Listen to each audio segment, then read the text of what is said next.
Hey, what's going on, everybody? Welcome into Lineman Life. Monday, another wild week. Week 11 was wild in the NFL too. It's getting down to it. We're playing. Every game is starting to have a little bit more at stake for these teams trying to get into the playoffs, trying to secure playoff positioning. You look at a team like Buffalo. Buffalo, with a loss to the Vikings last week, went from first to third. So they had to bounce back. A lot of scores to go through and look at and talk about from this past week's action. We do appreciate y'all for being in here. Make sure you hit that like button if you haven't already done so. Subscribe to the channel. Become a member if you're already subscribed, if you've been hanging around here for a little while. But it's me and my co-host here, Justin Blaylock. We get ready to take y'all through it. Ooh. And yes, so the elephant in the room in the NFL right now, Zach Wilson, the motherfucker, the Cougar hunter himself. Well, seems like now he's the one being hunted. As if you took a look at that post that these guys lost to the friggin' Patriots, what, 10-3? 10-3, and that was at the last second. Because and they lost on a punt return. Was it a punt return? Right. Yeah. Punt return. So the defense literally is holding you down.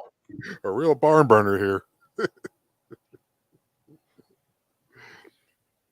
Yeah, those are the ones you're supposed to. You can't go back and look at people in the eye after that shit. Those are the games where, yeah, you cannot look. You just got to put your head down like in the eye. I've been a part of those games where we lost by like 3 points on a fucking 2-score game. Like literally is 2 scores between each team. And you have to fall on the sword if you're the offense. If the defense holds a team under 2 touchdowns or under, 10 or 13 points, and you can't put up 1 score to get your team over the hump, you have to fall on the sword. It was your fault. Yeah, y'all lost. It was your fault. No shame. Bad day at the office.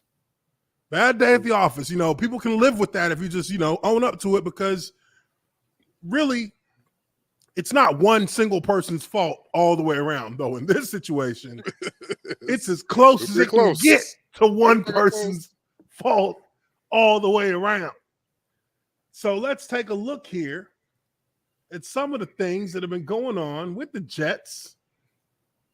First and most obviously, this is what was shared around the football world after the game against New England, losing that game, post-game press conference with Zach Wilson.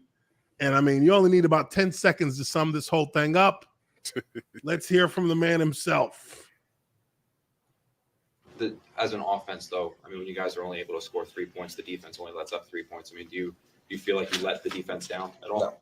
No. Thank you. It should have held them to 0. No, shouldn't have given them a damn point. Or hold them 0 or 2. They've got to play harder. They've got to play more disciplined. I need more from my defense. We need more from our defense. They've got to play with some goddamn heart out there. Boy, this is tough shit right here. As a quarterback, you're supposed to be the leader naturally. Supposed to be. This is not how that looks. It don't look like that at all. Just because Aaron Rodgers come out here and point the finger every which way doesn't mean you can. You're not him. You ain't him. He's been doing this shit for 20 years. You get you a couple MVPs. 1.5. Get you a ring, maybe. You just got here. You're not. you just got here, and you ain't gonna be here that much longer. You keep doing this shit. Boy, this is his second year, right? Although he missed most of the first. He missed most of the first year. He had mono. He was sucking on those Cougars' faces and caught mono. So that put him down for like a fucking, 2 months or something. That's on him. But you look, and this is something that as a quarterback, it's why you get paid way more than everybody else. Because ultimately, look, from a purely what's true and what's not standpoint, it'll never be 100% the quarterback's fault. Ever. Because it's a team sport. Sometimes, I mean, hey, he made a lot of bad throws, but he made one good one that you dropped. Well, there you go. It's not all on him. So, strictly from a team standpoint, in this position as a quarterback, everybody knows that you suck right now, but you're not the only problem on the offense. So it only makes sense that in this situation, you as a quarterback, you have to have the humility, have the ability to kill your ego for a second and say, look, I got to play better. I got to help my guys. Our defense played their ass off. Do I feel like we let them down? Well, yeah, to a certain extent, I do feel like we let them down because they gave us opportunities. Right. How many 3-and-outs did we have? How many conversions in the red zone did we have? None. Nothing. We had barely over 100 yards of offense. I mean, I know they got a good D over there, but they're not the 2000 Baltimore Ravens. Let's be real. And you got to fall on the sword a little bit because you're the QB, and that's what you get paid the big bucks to do, to fall on the sword. Yeah. That's what it is. Not, folks will give you a pass for doing that. They'll give you the pass. You'll never get the full brunt of the hatred as long as you are owning up to the fact that you have to do better, and by extension of you, the offense has to do better. But if you just answer with a no when it's clear, it's not like y'all scored like 10 points and they just couldn't hold them from getting that field goal. They held these cats to 3 points, 1 score, the entire game. How long did you want them to hold out? Again? When were you going to give them? And actually, it wasn't even the defense. It was the special teams that gave it up. If we keep it funky, the defense did all that three thing. Phases. Yeah, all 3 phases. 2 of the 3 phases let 1 phase down without a doubt. Special teams fucked up and offense fucked up. Because, look, if they just tackle them on the punt, the defense probably going to go out there and shut them out again. I mean, that's what I would be betting. They've been doing it all game. Yeah, ain't done shit all game. And, it's just, as a player, as a teammate, I would fucking hate his guts now. I would not respect him as a player because he doesn't think that he's doing anything wrong. Well, we just watched you. Did we just not watch you overthrow a wide open wide out by like 10 yards to the safety? Like, how did you do that? Oh, it was windy. It's windy as hell out there. That's funny. I feel like it's windy for both teams. Is it not windy for? I mean, Matt Jones did just fine. I mean, they didn't put up a lot of points, but a lot of yards, a lot of completions. What are you doing? So when you look at that, when you look at what he sat there and had the nerve to actually say and just blow it off as if it was nothing that had nothing to do with him. Nothing to do with him. Well, you know who will truly expose whether or not that is the case? Your teammates. Because at this point, look, there's some film that I'm going to show you in a second where he misses his throw and it ends up being a pick, and you visibly see open wide receivers fucking being pissed off, throwing their arms, like looking back at him and throwing their fists like they want to punch him. Like, and it's a Dan Orlovsky video. And the funny thing is that in the video, you can tell that he actually didn't know what play they were running. Oh, he shit. Threw the ball to the route he threw the ball to the right side post. He thought was going to be a dig route, an in route. Well, the in route was on the other side. So he got the play flipped in his head when he called it. Oh, no. Wrong side. It ended up being an interception. Oh, I ain't seen this. Oh, dude, it's a thing of beauty to watch a complete shit show like that. Hey, they might need the 4-hour film study rule for this cat. Oh man, he can't leave his crib after 8:30 at night. We know where you be at all night, cuz. All right, so Let's look at what his teammate has to say here. Garrett Wilson. You know, teammates, good teammates, when they're pissed at you, they're not going to use you. They're not going to put you specifically under the bus when they're talking to the media. They're going to talk about the group and the nuance of the group, and they're going to piss on that, which means it's fair. That's fair. That's everybody's getting pissed on at the same time. Hey, we got to do better. But unlike Zach Wilson, this is a player who accepts responsibility for what they're not getting done. So let's listen to Garrett Wilson. Crazy drip game, too. Oh, yeah, he got his drip on. I like it. We got to be detailed, all of us. It started during the week in practice, coaching, all of that, man. We all got to be more detailed. We all got to have a better plan. It's just not okay. Straight up, it's not okay. We had how many total yards we had? 100, a little over 100. Yeah, that's just not gonna fly. So, we got the dudes. It's time. It's time to be consistent. It's time to start winning the games we should win. It's time to do all that. And, it starts in the practice week, man. It's got to be better. Things that we see and don't call out, it's got to start getting called out. That is a shot at somebody. Yeah, if I'm not mistaken, Garrett Wilson's a rookie, right? Yeah, this is a young cat who has been somebody has enlightened him to the path of the professional. Yes, because he's saying things that a professional veteran would be saying, and he can tell he understands what he's talking about. He's not just word salading this motherfucker up. He's actually speaking with some awareness here. Which is from a rookie, he's going to be a good player because of that. He'll grow quicker. I like what I'm seeing from this guy. Yeah, he's telling you some shit in code for sure. Yeah, he's on code for sure. Yeah, this is unacceptable. And he thought about he's calling so disgusted. He's so disgusted right now. Name right there. He's so disgusted. I know that look. He's so sick in the stomach. He wanted to say this. He was sorry, just looking motherfucker. up into space like, motherfucker. Sorry ass bitch. I should say his name. He can't even get me the ball. Say his name. Nah, don't do that. Don't do it. Fall back. Chill. Just relax. Shit. But that's not enough. You got to do something about it. And hopefully this is a wake up for some people in the facility. For us in the facility to get on our details. Oh, in the facility. All of us. My fault. All of us. Y'all. Consummate professional. Consummate professional. They great tried distraction. to get him right there. Great distraction. Slip. My backpack slip. He said, all of us. Hey, he got a future in politics. He might be the New York governor one day.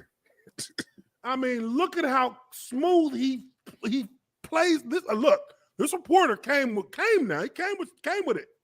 He said, which people? Oh, in the facility. Who in the facility? Who? Say their names. And he like, you ain't finna get me. Like, all of us. My fault. All of us. We all got to take that responsibility and build each other up and come the right way, come ready to work. But have a plan, though. It can't just be passively working. It can't just be in the facility and not know what we're there for. We gotta find something to get better at, especially in the passing game. Shit. Let me call it like it is. He said, "See, I can't say this. The passing game is trash. I ain't gonna tell you no names. I ain't gonna give you nobody from trash. I ain't gonna give you nobody from Harlem. I mean, look, man. We are witnessing a quarterback lose the locker room in real time. Yeah. Like he's losing the locker room right now, and this dude is trying to restrain himself, but he knows as well as everybody listening. That's why these reporters are asking him to say a name because they know who he's talking about. Everyone knows. Everybody knows what time it is. It's not even thinly veiled. It's not even thinly veiled, but he's giving them the respect of not saying his name. Yeah, and not deflecting on him. And they probably said it right before they got on camera too. Now, Zach Wilson didn't give them the same grace. When they asked him if he let the defense down, he said, "No." You know what I mean? He's like, one word answer. Really, bro? No, we didn't let him down at all. You didn't? How many expand- touchdowns you throw today? Yeah. Can you expand on that a little bit, sir? How did you not let them down? In You know what what I way mean? Can't even did explain. you not score a Can't even touchdown? give no nuance. Can't articulate it. Did you throw a touchdown? How many interceptions did you throw? How about that one? I bet you know how many of those you threw. Like, come on, bruh. Like, you can't be that dude. You can't want to be that dude when things are smooth and not want to be that dude when things are rocky. Yeah. And that's what he's looking like right now. He's looking like, this guy looks like a professional, and this guy's a rookie. And he's the one who sounds like he's been here for years. Where did he go to college? He went to Ohio State. Oh, well. I mean, it's a factory. That's a factory. That's a professional football factory. Ohio State receivers right now, every year. This year, they're about to have Marvin Harrison Jr. I mean, every year. Oh, my God. It's just, the next generation's already there? Boom. Yeah. It's crazy up there. But yeah, they're teaching something right up there that they're not doing at BYU. Just throwing cats under the bus. Look, man, this guy ran roughshod over BYU.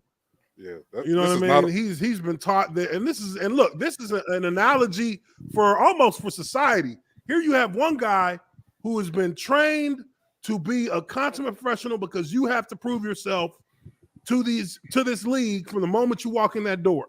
And then you have another guy from a different culture of football in BYU who has been allowed to run roughshod over that university, and then he comes to the NFL, and in his first 2 seasons, he's trying to do the same thing against the New York Jets.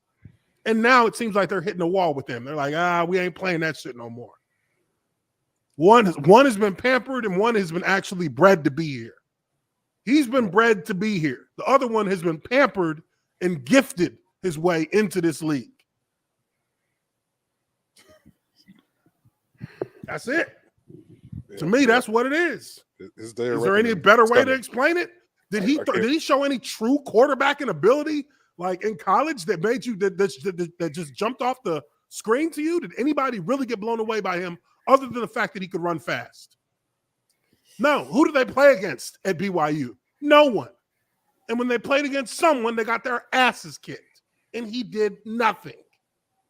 And now it's coming out. You know what I mean? And now he's being exposed. I mean, have we seen him have a truly, truly good game as a New York Jet? Yeah, I can't say he's had like a brilliant. You can really hang your hat on. Yeah, there's people not were been talking shit about Justin Fields. They were talking shit about him, even with all of the disaster around him.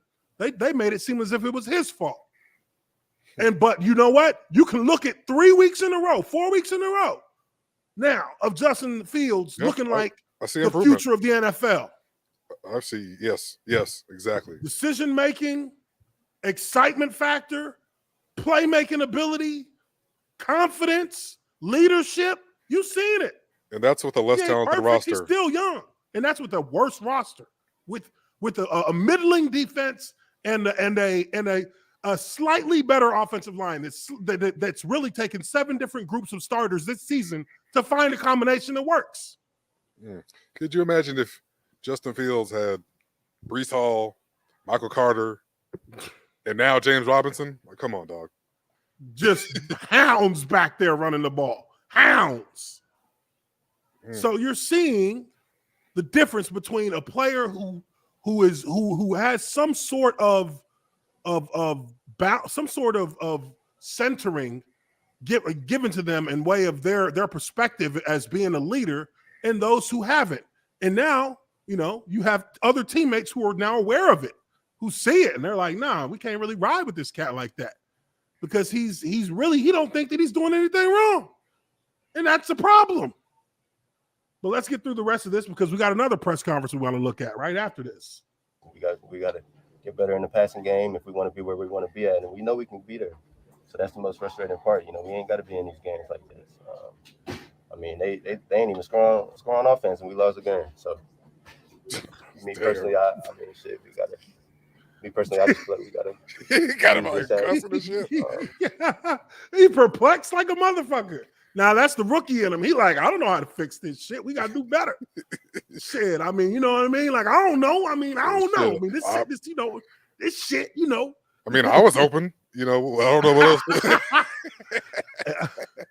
You know what I mean? Let's keep going. Take it for what it is. We got our ass beat on offense, and the result. Result shows we've had 100 yards. So this shit's sorry. We out here looking sorry, man. And we know that we're not sorry. So that's why it really hurts. You know, we know that we're better than that. That's why it hurts. That's why it's frustrating for me because we can do more. And honestly, I feel like they got to put some more trust in the receiver room. I feel like we can go up and make plays, do things, and there it is. That is his truest feeling right there. They need to put more trust in the receivers because we can go up and get the ball. Yeah, but honestly, I'm assuming this fella in the Jets, that's right behind him. It's part of the media team. He's like, no. Cut this shit off. Come on. Cut it. End it. He's done. Now he's just rambling. I don't know if everyone feel that way, but hopefully, you know, by the time we get around next week, you know, everyone feel that way. All right. Now let's take a look at this Dan Orlovsky play real quick, and then we'll get to the Robert Saleh press conference because this was interesting. This was very interesting, and look, man, I really I love breakdowns. I love doing breakdowns on film because, you know, especially, you know, as a ball player, we understand this shit so on such a different level that you can tell what was fucking up just by diagnosing like a doctor would. You go through the play and you diagnose what the quarterback's doing. And Dan Orlovsky is real good right here because as a quarterback, he knows what this mistake is based on the throw. He's like, wait, hold up now. And you're going to see that here in the video. So let's go through it. I'm not trying to be a jerk here at all. I don't know if Zach Wilson knows the playbook on this play. I don't, because when I watch this play live for the first time, I'm like, what is Denzel Mims at the bottom of the screen doing? You got to come flat on your in route, Denzel Mims. You can't drift right upfield. Here.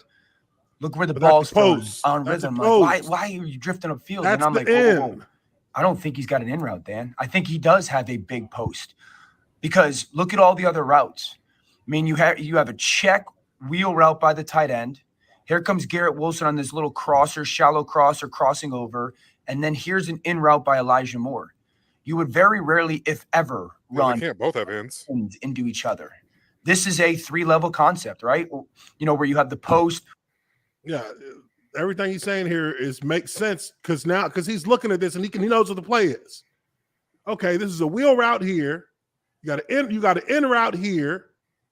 Then you got a cross here and a deep in and a deep post over the top of it. If the safety shoots down on this, the post is wide open.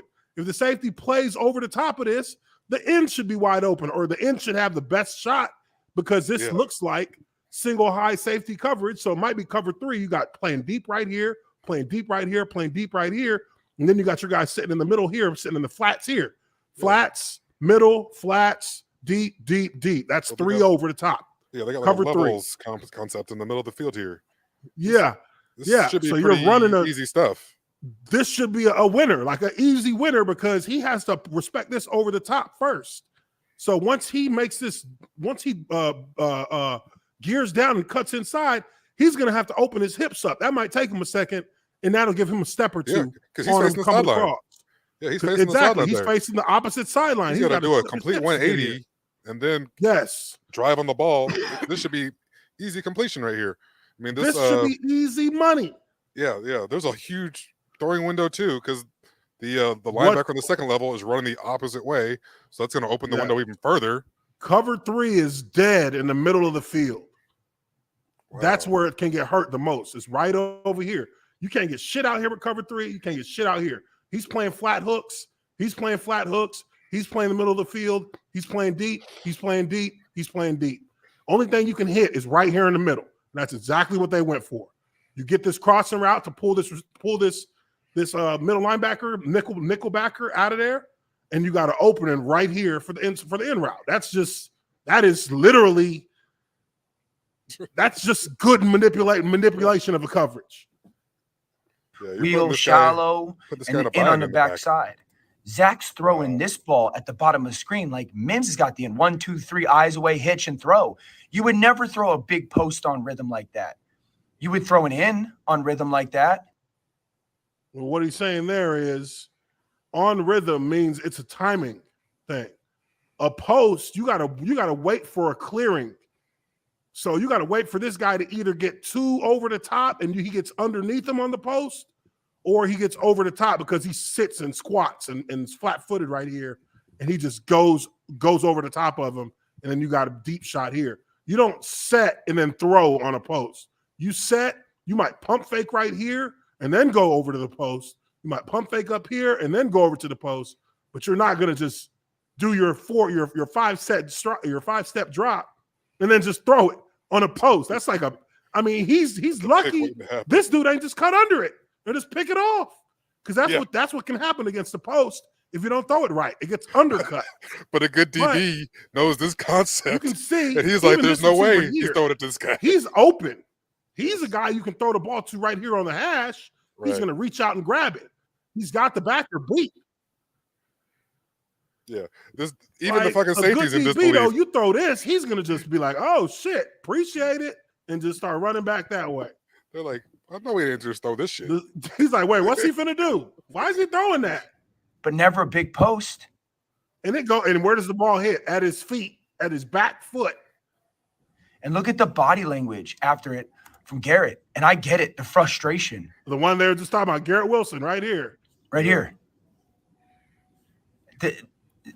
There's no way Zach thinks that this is a big post and plays with this type of pace and rhythm on the play. I don't think he knows what the play is on this play. I think he's got the complete concept flipped in his mind. Can't happen. They just mad. And you know why he's mad? You know why this receiver is mad? Garrett Wilson? Because they probably went over this 10 times in practice. That's why you get mad on the field. Can't happen. That's why you get mad at him. Because that's happened like 10 times. Like 10 times. All right, Arrow Flame. I'm going to check out the link. Appreciate that super chat there for $1.99. But look, they absolutely have done that in practice, and he fucked it up. And he knew he would fuck it up here. And he did. He did fuck it up. Because he's garbage. That's what honestly, he's not studying. Like if you're fucking up a concept this much during the week leading up to the game, it's also kind of on the coaches to take that shit out. Like, I mean, surely they're meeting, with the quarterback room. Like, hey, what do you think of this route? What do you think of this play? What do you think of this one? And if you see he's taking it, from the film room to the field, and it's not working, like, you don't need to be running that shit. Like, even if it means you run 10 plays instead of 20 one week, I mean, you'll probably still lose, but god dang, you'll do better than that. Run the shit you're good at. Now maybe he's good at nothing. I don't know. I mean, and they're just trying to throw him into the fire and see what happens. But like everyone's saying, this is unacceptable. If he really doesn't know, I mean, just the general concept. Yeah, it doesn't make football. It just, and it's and what's even worse about it to me is that anybody who's got anybody who has experience in this league, they can tell. Like Dan Orlovsky, just literally without knowing what the play is, he broke it down because it all comes back to the concepts. The concepts, you do different things for different concepts. Sometimes when you're running a play action, as a lineman on a play action, if I have a play side defensive tackle, a 3 technique, I'm going to start that play off as a run play. I'm going to use run footwork, and because run footwork will trigger that defensive lineman to do a specific thing because he has to react to run footwork. And then I can sit down on it, and it takes him a second to then switch into pass rush mode because he has to diagnose why did I just stop trying to push him off the line? Then he goes into his pass rush mode. But that time I've been allowed to put my hands in spots, to get my hands in the crease of his shoulders, in the crease of his armpits. I can snatch up his shoulder pad, this whole base of his shoulder pad from the chest plate, and now he can't move no more. All he can do is swipe his arms in my arms trying to get me off because he's stuck. And that's all I wanted to do. But if I just kept run blocking him, and he realizes that everyone else is pass blocking, he'll slide off of my run block easily. He'll just get an arm over the top of me and get past me because I took it too far. A lineman can see that and say, oh, that's what he did wrong. Orlovsky can look at the quarterback and say, look at the throw he made. He made this throw on rhythm as if he was throwing a timing route, which ins and outs are timing routes. Post routes are not timing routes.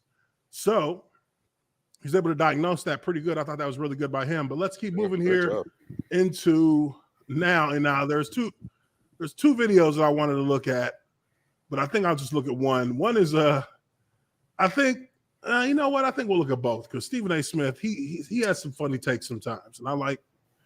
And when somebody's garbage and somebody's trash, I like to hear him talk about how trash they are. So let's listen to Robert Saleh and what he had to say about the whole situation as the head coach, because head coaches really don't tell their hand a lot to the media, but he told his hand a little bit here. Yes. That he did.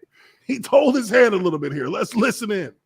I think you could probably I know you're opening it up to every position on offense, but the moment you say quarterback and not committing to Zach, that becomes the major story here. And for sure, if you think about this entire year to this point, even when Zach has struggled, you can go back to his rookie year. The one thing you've constantly committed to is that he is this team's quarterback. He's this team's future. He's this team's franchise. And he is your quarterback. Yep. Today, you kind of said it's the furthest thing from your mind. So how do you get to this point? How do you go from that's the furthest thing from my mind to now you're sitting here telling us that no, everything is on the table with who's going to start at quarterback when that seemed to be the untouchable position throughout the last year? No, fair question. I can give you the whole explanation in terms of just being on the plane ride and watching. That is not a good sign. Right. When he's like, let me break this down for you. Let me count the ways. He's about to make some headline news right now. Wait, hold on. How much time we got? He said, how much time you got, buddy? Some things, and you write down notes, and it's just me taking a step back. Now I got to go back. Like I said, I'm behind on the day, but just to take a deep breath and say, you know what, everything needs to be evaluated. It's just when you put up 100 yards of offense, I don't care how good New England is, and they are good. It's unacceptable. That's not NFL football. And so everything is just being talked about. How can we be better? How can we be better as coaches? How can we call the game better? How can we game plan better? How can we execute better? How can we change practice? So yeah, the quarterback is part of a pile of stuff that's being talked about, and it's something that we've got to find an answer to, and we got to do it by Wednesday. Ooh. He said, no vote of confidence here, you asshole. Everybody's got to come to play. Everybody's getting evaluated. This is what happens, though, if you continually fuck up things that you've talked about. We've addressed this particular thing. Yeah. Okay, you're going to have bad games. Everyone has fucking bad games. Everybody has bad games. That's never the issue. But if we talk about certain concepts or, a certain behavior over and over again, and I don't see it changing on the field, I can't leave you out there. I don't know. Because you're doing this team a disservice. You just can't be out there. Yeah, I need a professional that's going to do what I ask. And I'm not saying that, Zach Wilson can't go on and be a good player someday, but it sounds like he needs to take a seat for a couple weeks. Sounds like he needs to be sat down, yeah. Get his head right. He needs to be humbled. I think that's the first thing that has to be done, and that's what happens when you sit somebody down. You humble them, because that is the one decision you can make as a coach that can directly affect this guy mentally, and it can affect the outlook for his career if you decide to take it there. for long enough. And in this situation, really, you ain't got no choice because you literally can't. He couldn't do bare minimum. If you would have got us in the field goal range twice, that would have been better. I mean, if we would have scored 9 points off field goals, they're sitting here with a chance to make the playoffs. Yeah, you know, to be competitive in their division, and you're going out here and put up performances like that. Like, I can't leave you in here. We're fighting off the label of being a joke, and it's almost off. And you're the only one who's not fighting to get that label off. Yeah, you're holding the whole amongst all these people in this locker room. You're holding the whole organization back, you know, doing this kind of shit. And then you just don't think that it's you. That's the thing that kills me. I'm damn sure gonna do everything I can in my fucking power to give my team the best chance to make the playoffs. Exactly. That's my obligation. You know, as a coach. That's your job as the coach. Yeah, I'm not gonna stick by you to fuck up my job. For real, had me getting fired and sent out this bitch while you still here. Just because they drafted you at number. They're gonna fire you. They're gonna fire me first. You know what I mean? I'm gonna be gone first. Shoot, the next coach gonna come in thinking he can save you. Then he gonna see, oh no, this one's done. Get him out of here. Trade him.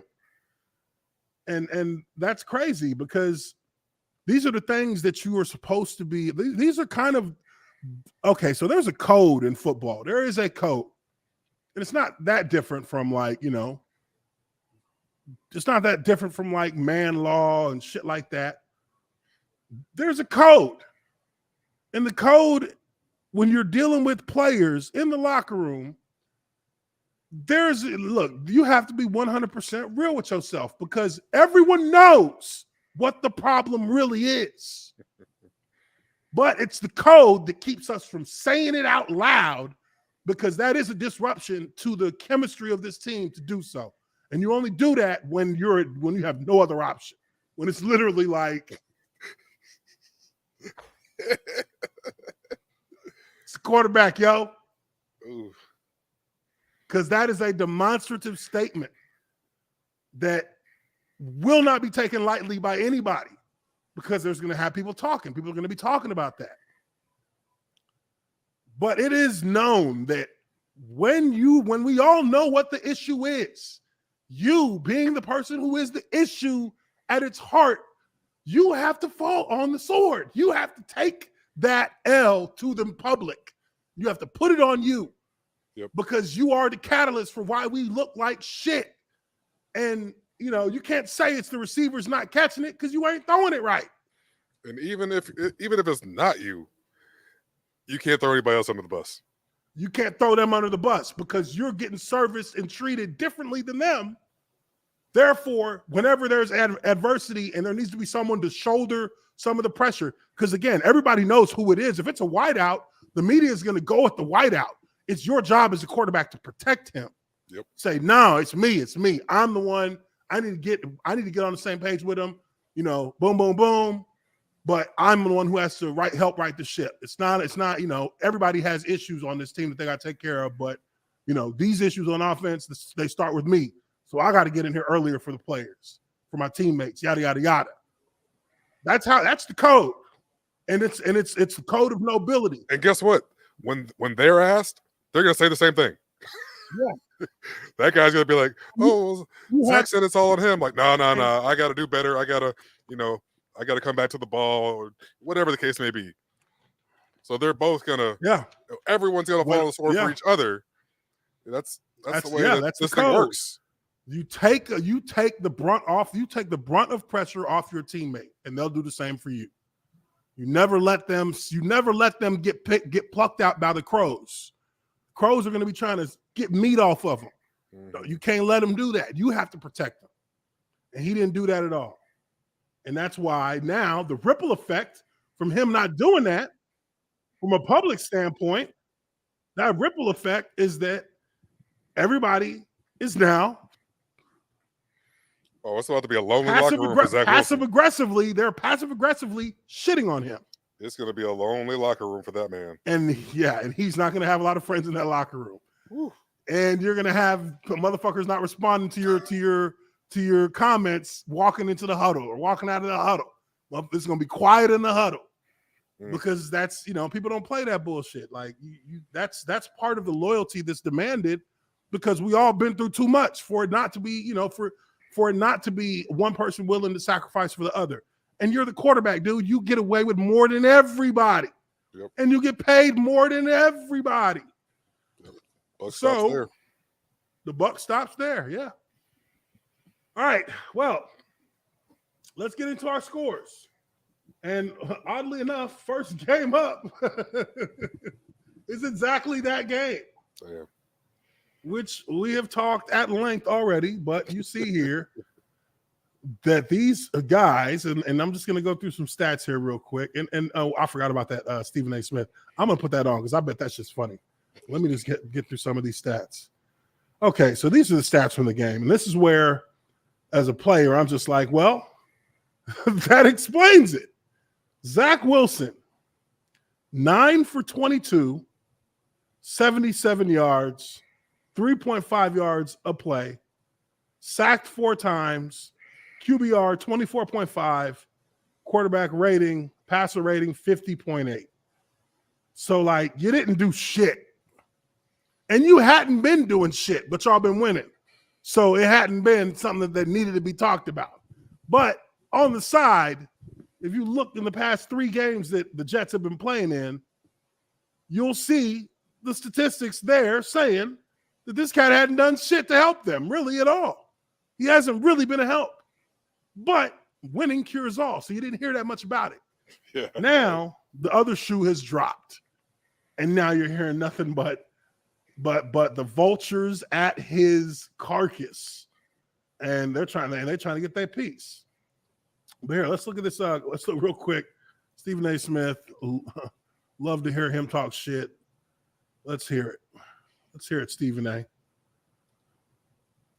Zach Wilson's trash. God damn. You know what he is?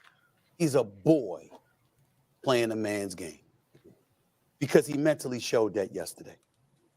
No accountability whatsoever. No accountability.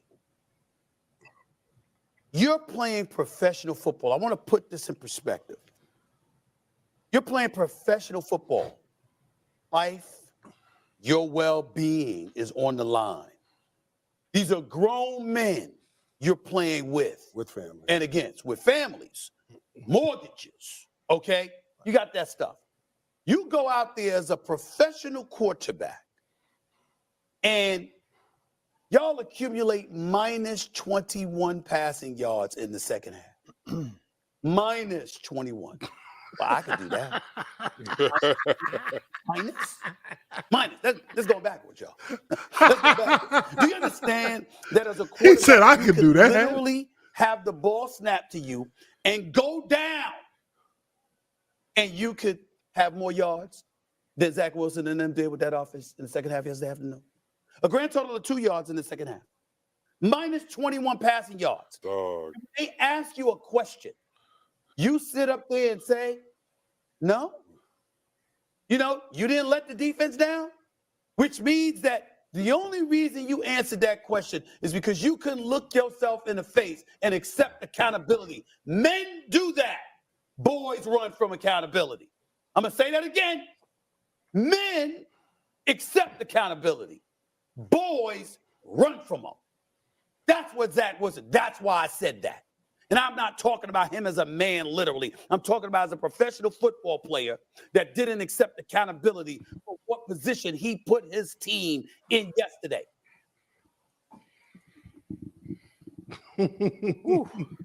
Zach Wilson is trash. That's how I'm gonna start off the whole rant. Woo! We started off with that hot fire. Letting you know where I'm at. Let me just let y'all know where I stand on this before we even go anywhere. This motherfucker is trash. In case there's any ambiguity. He is trash. Sucks. Oh, so New England pulls that game out. It was a complete turd of a game for the Jets offense. But they win it on a late punt return, 10-3. Next up, Buffalo against Cleveland in Buffalo. They play this game in Detroit. Everybody knows about the situation with the snow in this game. I mean, look, Jacoby Brissett threw 3 touchdowns, cuz he actually came in and he actually brought something to this game. But Buffalo, obviously, a little bit too much firepower. Mari Cooper actually had a damn good game, 8 receptions, 113 yards, 2 touchdowns. Okay. But again, they're missing just that little it factor in Cleveland, and their clock's running out. You got 2 more weeks. Time's running out. They need to get a win or something. It's going to be a day late, a dollar short, though. Before D-Watt pulls up, they need to get a win or something because, Because I mean, what they're Buffalo, like 4-7. Yeah, you got 2 more weeks. You can't lose the next 2. Yeah, that's rough. That's probably asking too much even for him. I mean, hell, he threw 3 touchdowns. That means defense can do something, but you can't ask for too much more. From him. He's not gonna give you much more than that. He's sitting here thinking like, damn, I played my ass off. I mean, shit, if there's a week we get the W with me throwing like this should be the week, but nope. Them boys took when hard Buffalo, you got to put up a lot of points. Ugh. What's going on here? That's rough. Okay, next game up. Oh, Denver once again showing that they just. Yeah, you got to be ready to score more than you scored all season against Buffalo. But let's see here. We got the Raiders, Las Vegas, 22-16 over. That's right. Over the Denver Broncos. I mean, the Broncos.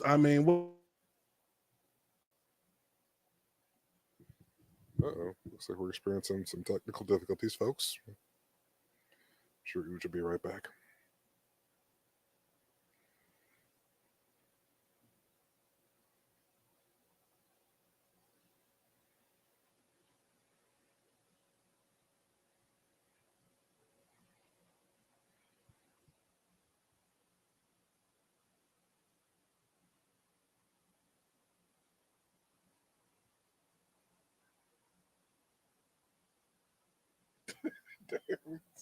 Just like the Broncos offense. That's fucking rich.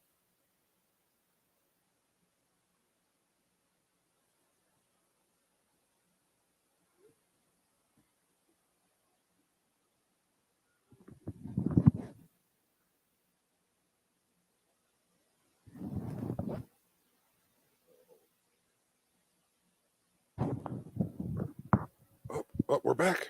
We're back in action. I don't know what the fuck. That should just kick me out, but I'm back in now.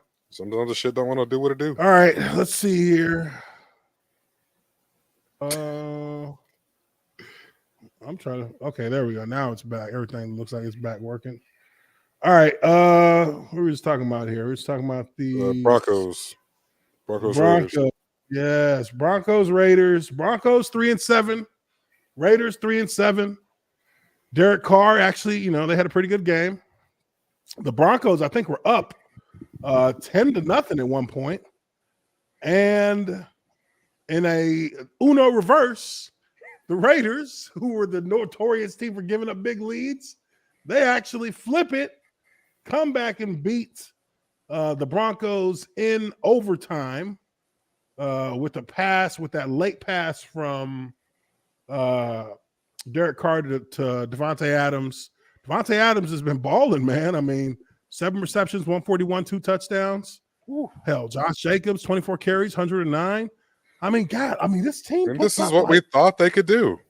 This is what we thought they would look like. And then on the other side, the Broncos, Russell Wilson, no touchdowns, no picks, which he was ineffective. 24 for 31, 247, 8 per pass, and that's it.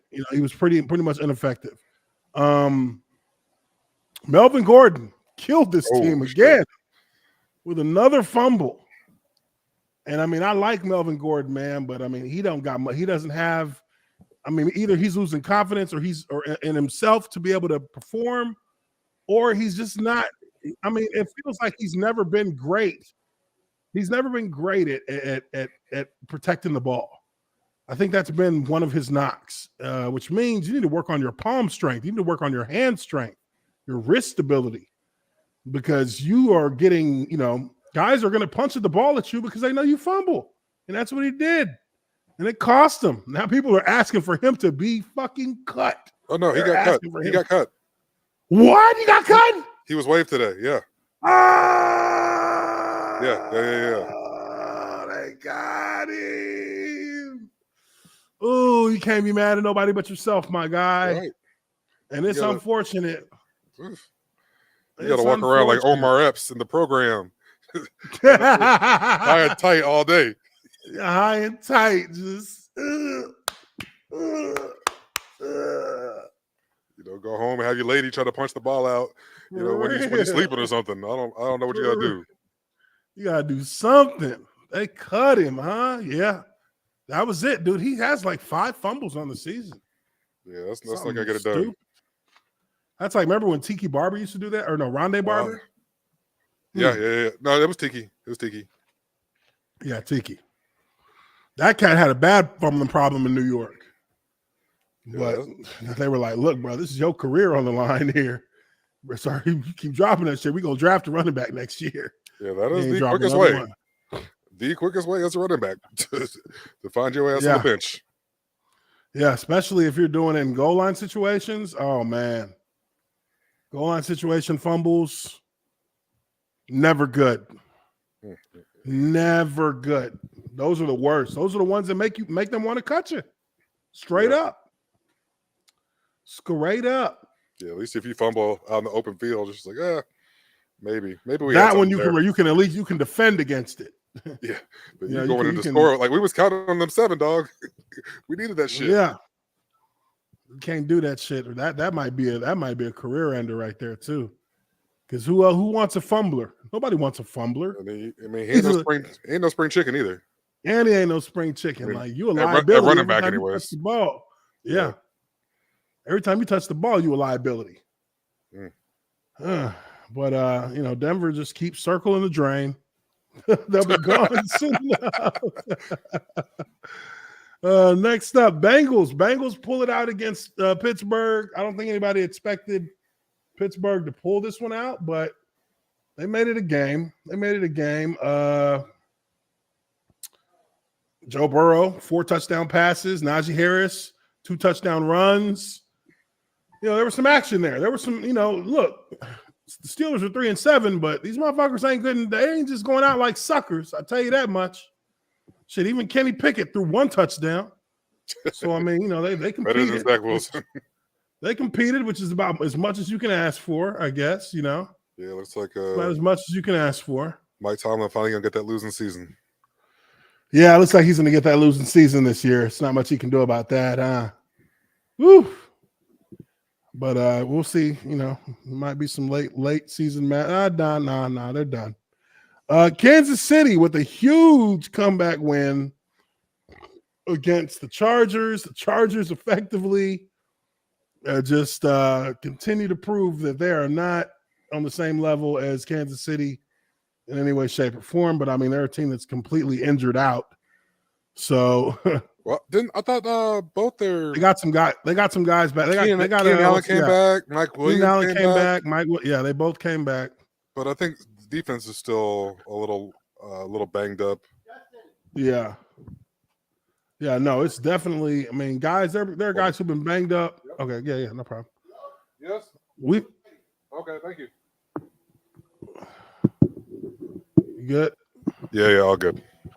Yeah, there have been guys who, they've had a lot of guys banged up on their team, and they got a couple back. So I mean, you can see it in the offensive production, but still, their offensive line is pretty decimated. Left tackle's out; he's done for the year.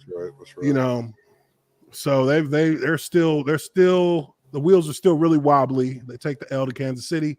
Travis Kelce, probably the best tight end ever to play the game. But when it's all said and done for him, he's just it's funny how elusive he is, and he's not really that fast. Right. He's just very shifty. Just very smoothly shifty. But they pull that out against the Chargers. Tennessee Tennessee gets a solid win on a Thursday night over Green Bay. Packers are done. They're done. They had the one, and they had the once dust shake against again, the Cowboys. Yeah, they just shook off a little bit of the rust against Dallas, but there's a whole other layer under there. Tennessee is proven again that while the rest of the AFC South is pure dog shit, they figure out a way to continue to have these 10 and these 10 plus win seasons, even though they end up getting their ass knocked the hell out in the first round of the playoffs. Wish we could be that in Jacksonville. Fuck. But let's see here. They had their game was pretty pedestrian for Derrick Henry standards. I mean, he had 28 carries for 87 yards and a touchdown. Oh, wow. That's a little bit underwhelming for him. Had a touchdown pass. Tannehill was 22. Oh, now he did have a touchdown pass. That is true. Jump pass. That was nice. But Tannehill had a decent enough game, 333 yards passing, 2 touchdowns. Packers just ain't got it. They're done. They're done. They're effectively done. Let's see. Washington, they pull it out against the Texans. Texans are in their tank. So yeah. Anybody who's coming along into Houston to get a game, Sorry as long as you come in there and play a straight game, you walking out with a dub. So now the NFC East looks like the best division in football. 6-5, 7-3, 7-3, 9-1. Looking good. Eagles come back, pull it out against the Colts. That's the problem with these teams that are going through these crises like the Colts are. They get one little boost of energy and they look dangerous when they shouldn't. It's a combination of playing down and playing up. You're usually good for 1, maybe 2 wins. And that's why at a major transition like that. I mean, that was a trap game. Yeah, that was a big trap game, especially after their first loss. Yeah. Woo! I almost got trapped too. It was close. Almost got trapped. They pulled it out. But good teams win ugly games. Baltimore gets the. Yeah. You got to win those close ones. Got to win the ugly ones. Baltimore pulls it out against Carolina. Carolina, they've been dead fish in the water, but I'm surprised that this game. Something about the Baltimore Ravens I just cannot accept. Like, I feel like even with as good as Lamar Jackson is, they're missing an element to that team that is going to cost them dearly. And they're 7-3 right now, but the division play is about to heat up here in this last month. Right. It's going to be they need to score more than 13 points. Yeah, that's not against Carolina. Carolina's defense is actually decent, but this isn't going to cut it. In the weeks to come, if you're trying to get where surely Lamar wants to be, you're going to have to be scoring a lot more than 13 points a game, no matter who you're playing. Yeah. He's too dynamic. He's too good of a player, for a performance like this. Yeah. This should have been a 24-3 game. LA just said, fuck this season. We don't care. You can have all the smoke y'all want. We're giving it away for free. The Super Bowl champs are 3-7. 3-7. They lost to the 3-7 at the time New Orleans Saints, who are now 4-7. I don't even know if I want to see what the stats look like on this shit. Look at this. I got nothing on this one. Andy Dalton threw 3 touchdown passes. Where even is Matthew Stafford threw 159 yards, 2 touchdowns? Both quarterbacks balled out. So what the hell happened here? Taysom Hill led in the rushing. Alvin Kamara is not getting shit. So is he down? Is he even playing? Cam Akers, he played. He had 12 carries for 42 yards, 3.5 per. Yeah, so he's shutting it down too. Yeah, they all appear to be shutting it down now. Chris Olave, he had five catches for 102 and a touchdown. Okay. Juwan Johnson, Jarvis Landry, all with touchdowns. Tutu Atwell and Allen Robinson Allen Robinson Allen finally Robinson got sighting. a touchdown, 4 for 47, 11.8, one touchdown. I mean, that's the guy. I mean, look, whoever send him to Jacksonville, we'll make use of him. Right. He's gonna be going. He's gonna be getting 9 routes all day. Oh wow, Stafford has another concussion. Oh, That's another one? That's what they're saying in the chat, or in concussion protocol, anyways. But that would be 2 in 3 weeks, if I'm not mistaken. Oh yeah, they're shutting it down. It's over. They said, yeah, we'll just sit on this ring. Now, one game that surprised me here. Ooh, Detroit beating the Giants the way they did. Detroit's now won 3 in a row. Yeah. Detroit has now won 3 in a row. I mean, look, Dan Campbell, I was ready to talk bad about him before this game, but gotta hand it to him. 3 wins in a row. And I mean, it was kind of it was them doing they stuffed the run game. That was really why they won this game. I mean, look, Saquon Barkley had 15 carries for 22 yards, 1.5 a carry. They shut him out of the game. He is the beginning. He is the spark for this offense. Daniel Jones, I mean, he threw for 341 yards, threw 2 interceptions, 2 bad interceptions, and got sacked twice. Yeah, honestly, I don't want him throwing it that much. Yeah, you don't want him throwing it 44 times. That's bad. I want him throwing it 20, 25 times, 200 yards, something in there. Touchdown, maybe. Great if I get one. But yeah, 341. I mean, honestly, too much for him. Honestly, I mean, Detroit doesn't look like they really did anything here that warranted them to get this win this way. I mean, was it special teams, maybe a return touchdown or something. It must have been something like that. I mean, I know that there were a number of fumbles. How many fumbles? Well, no, Isaiah Hodgins fumbled once. They lost it though. I don't really see what it was that really propelled them. Might have been they didn't have a defensive score. Well, looks like just a day at I mean, Jamal Williams, 3 touchdowns. That's probably enough to do it. He got 3 touchdowns in the run game. Can't really tell what else they had going on there, but they get the win against New York. I didn't expect New York to really have a rough game like that. But they were not getting their running game established at all, and that held them back. That really did hold them back. So let's see here. Who else had concussions? Matthew Stafford. Concussion for Okuda. Oh no. Yeah, Okuda. That's the DB from Detroit, right? Yeah, I think so. I think Kyle Pitts had an MCL. Yeah, Kyle Pitts tore his MCL. He's probably done for the season. Justin Fields might have a separated shoulder or AC sprain, something in there. Ooh, that AC sprain is no joke. But I think it's in his left shoulder. Okay, so not his throwing shoulder. Still don't feel good. But shit, I mean, look at Baker Mayfield. Yeah. Even though it was a worse injury, it was still, your non-throwing in that range. Yeah. Yeah, because the AC joint affects how you can even lift that arm up. Mm-hmm. Falcons pull it out against the Bears. Falcons, I mean, I watched that game. They did a pretty good job containing Justin Fields. I mean, they didn't necessarily stop him, but they kept him from being that big of a factor with his legs.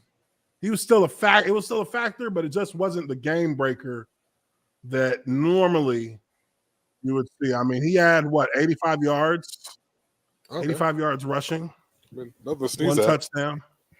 But for the last 3 weeks, I mean, he'd been going ham. So he'd been going ham. So he went 18 for 85, 1 touchdown. He went 14 for 21 passing, 153 and 1 touchdown. So you did kind of what you needed to do there. You kept him from being, a game breaker, and you made him more of he was more of a manager of that game. Now, I mean, this cat has been doing this all year, and even in their losses, Marcus Mariota's had good stats. He really has. I mean, if I'm looking at, he's only got 1,800 passing yards, but the dude it's has a run first offense. I mean, yeah, it's a run run. first offense all the way. He's a game manager. He's a game manager. He has 13 touchdown passes, 7 interceptions. He has a 90 quarterback rating. He's playing pretty good. He's got a 65% or 62% completion percentage. I mean, 7.5 a pass. That's above average. And I mean, solid. And there, I mean, this is a team that I don't think somebody give him some money next year. Somebody's gonna give him some good money. If paired with a good running game, he can be useful. I mean, really, these Falcons I would hold on to him. I'd say, look, if we can draft our quarterback of the future. Well, they think they got it with the kid from Cincinnati, Ritter. So he was drafted. Well, who knows what the fuck he got? I don't think he's been in any significant playing time. Yeah, he hadn't got any playing time. So if they're still thinking they need a quarterback, then I mean, let's say that they don't draft. But I mean, look, if there is an amazing option available when they draft next year, if CJ Stroud fall on my lap, I'm taking him. Yeah, I'm gonna take him, and I'm gonna sit him for 2 years behind Marcus Mariota, and I'm gonna let Mariota teach him how to manage the game. Then your playmaking ability can take it from there.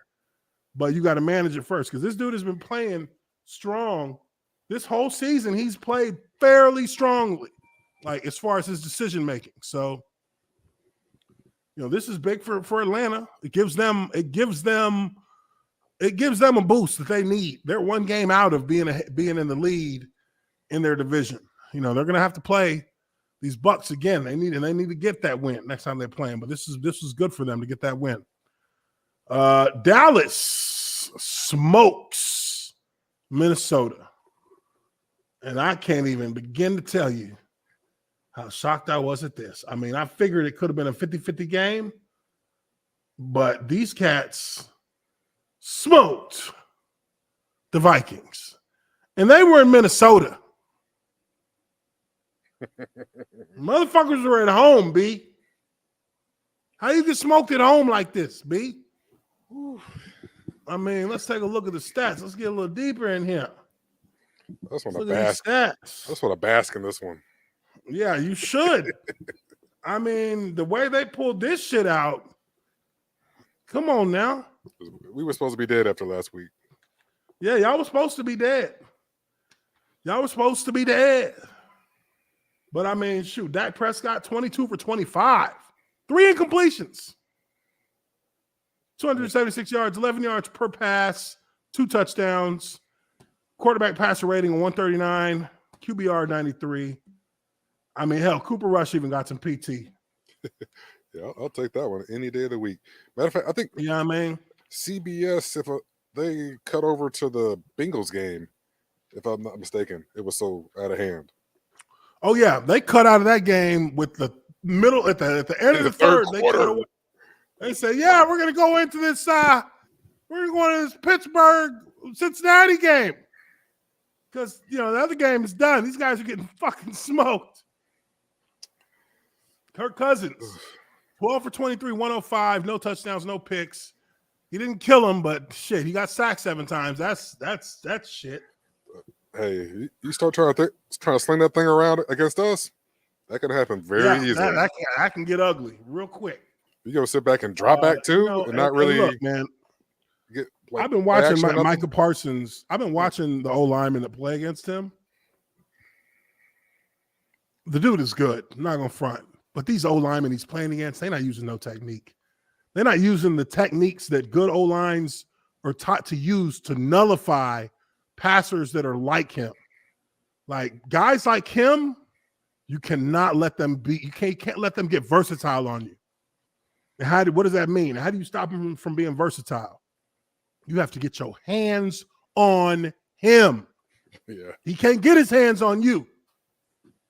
You have to get your hands on him. That requires a lot of film study to know what kind of rushes he does, what kind of posturing he does, and where the openings are to actually be able to exert some energy into his chest plate. Because you're going to need to.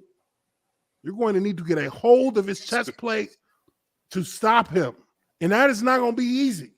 You're going to need to get physical with him to stop him because you can't outmaneuver him. He's too fast. He's too good. He's a better athlete than you. You have to be able to maneuver. You have to be able to maneuver physicality onto him.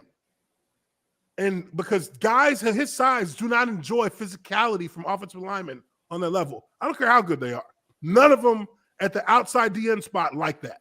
Yep. They want because that is too much. They want a clean jersey at the end of the game. Yes. The more you and I mean, look, man. I used to watch Dwight Freeney and fucking Robert Mathis go at our tackles in Jacksonville twice a year. These motherfuckers will be sweating bullets all week in practice, film study. They're asking a million fucking questions. Hey, I get the chip, right? You coming my way, right? Are you chipping right here? You chipping? Like, yeah, cuz, chill out. Like, all right, just making sure. But what they worked on in practice was, yo, yeah, this guy's good. But you know what? He'll buckle and get his ass flat back the same way anybody else would if you hit him the right way. You just got to put your hands on the right way, and you got to have confidence in that when you put your hands on him, you are going to control him. Yeah, a lot of cats by moving your feet before the rush even starts. Exactly, by moving your feet, getting your sets in the ground, firing out with your hands. Don't catch him. Don't reach for him. You try and snatch him up by his collar if you can. That's the kind of aggression you got to have when you pass setting these guys, or they're gonna embarrass you. They're gonna embarrass you. You have to be like, fuck it, we're going to fight and die here. If I lose, I lose. But I'm not gonna let you embarrass me. And anytime you get a chance to knock his ass the fuck out. And anytime, hey, I'll be telling because my tackle used to tell me, hey, watch my inside. I got you. The center already knows. I tell the center, look, I'm gonna be out of here quick. Yeah. And he already knows. Dwight Freeney over there, he gonna spin like a motherfucker. Yeah, you're not getting much this week as a center. You're not getting nothing from me, cuz I gotta go. So when I start setting on that slide and looking over there, I'm already seeing Dwight start to throw that arm out like he gonna spin, and I just launch. Knock his ass out. It'll be Superman. He walked straight to the sideline. He walked straight to the sideline. It was second down. I'm like, where you going, motherfucker? He like, shit, hell no. They don't like that. So I ain't signed up for this. They don't like that. So that's what I'm saying. Like, you gotta be physical on these Showtime DNs. That and when you look, Michael Parsons, I bet you if they play against the 49ers, he's gonna line up against the right tackle. He's not gonna play against Trent Williams. Because Trent Williams is going to put his hands on him. Mm-hmm. He's going to put his hands on him. So, damn good game by the Cowboys. They put so much pressure on these fucking Vikings. They start doubting themselves. Like, you know what? Maybe we is trash, y'all. We scored 3 points in the first quarter. That's it. No, that means y'all just had a shitty game plan that y'all did not execute at all. Bad game you get beat like this, your game plan was bad. And that's all you can chalk it up to. Yeah. Because that's the only thing that's going to get you to the next week. They'll be better next week. And hell, they'll be fine next week. If they see the Cowboys again, I bet it's a much closer game. Yeah. It'll probably be much closer. It'll probably be a different style of play coming from these Vikings. Again, like, you do have to give respect to a guy like Micah Parsons, and you got to send a chip at that motherfucker. Yeah. Good players are going to get theirs. Yeah. They're going to get He's theirs. going to get his. You just want to make it as hard as possible. So you want to throw different things at him. It could be a tight end one play, a running back one play. And the tackle should always know when you got a chip, that means they're going to give you the ability to get your positioning to beat him early with the chip. That's what the chip is meant to do, to give you a chance to get in a position and snatch him up. Because if you don't, he's just going to do the same thing as soon as he get off the chip. You need to snatch on him while he's getting chipped. All of a sudden, he's just like, oh, shit. Like, he done been grabbed up. He don't know what's going on. Oh, damn, we lost Uche again. And on the last game, no less. Hold on. My bad. I got all excited. Yeah, I was like, oh man, not again. Like, Don't get to talk about chips and slide protection, turn protection. Hey, we get excited. Yeah, buddy. Yeah, buddy. All right. So, good game by the Cowboys. Executed their game plan. It looks sharp, and they just made. I mean, look, Minnesota's not an easy place to play either. I played there. Season opener, what, 2011, 2012? Season opener? 2012 season opener, yeah. And they got amped up. They got amped. It was a good game, too. I was going up against them Williams brothers. Oh, yeah. Hey, man. I had a real good game against them cats. And I played on 2 sprained ankles. Or no, I had 1 hurt knee that I was playing. I played on the whole season. And then I sprained my other ankle in the second quarter. So they had to wrap up my whole damn leg. I said, look, hit me with another Toradol shot. And I give you everything I got, cuz. We lost that game in overtime against them. I just won my fantasy game or my matchup. I had George Kittle tonight. Oh, yeah. Let me drop the mic here. Not playing. She costs too much money. No, I like it. Got that dub. Last up, we got San Fran at Arizona. They're playing as we speak. Mexico City.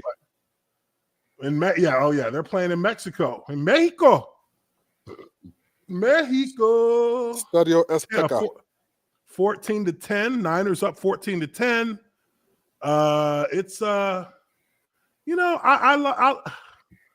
Cardinals. It almost feels like they're playing. It's like they're dying to live because they're living to die. Like, this is the team that has no destination in sight. They're just playing games. They're literally in the no man's land of their division.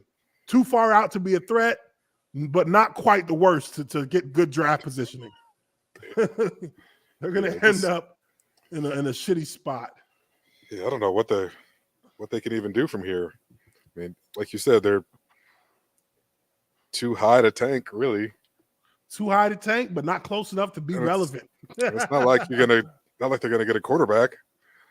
So, yeah, they won't be making any big ticket purchases for a few seasons. Cliff's seat might be getting a little warm. Oh man, there's already a little smoke just billowing out the side of it at this point. So. But yeah, so that is our review. That's our review of the scores from this week in the NFL. Obviously, the Monday night game, we'll see how that plays out. But we do appreciate y'all for being in here with us. Once again, I would ask you to hit that like button, smash that like button. If you're subscribed to the channel, think about joining as a member. We're going to probably start up a Patreon here that we'll start to have a little Patreon scroll running at the bottom of the screen.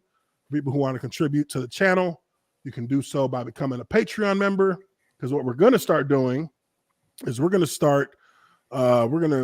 to restrict access to the whole show after we go live, and we're going to probably put those on our Patreon so people who are Patreon members can watch the whole shows on our Patreon site for being members. That'll probably be one of the perks that we put up there, and we'll probably add we still got a Teespring store, so we'll probably add a discount code there as well. But that'll be for our Patreon members. So that'll be something that'll be coming probably next week. But you can also join the channel and get those same benefits as well. I already have those set up. You can get discounts on some of the shirts, some of the stuff we got set up in the Teespring shop. But that is going to be it for us here, for me and my co-host, Justin Blaylock. We appreciate y'all for coming in for Lineman Life Live.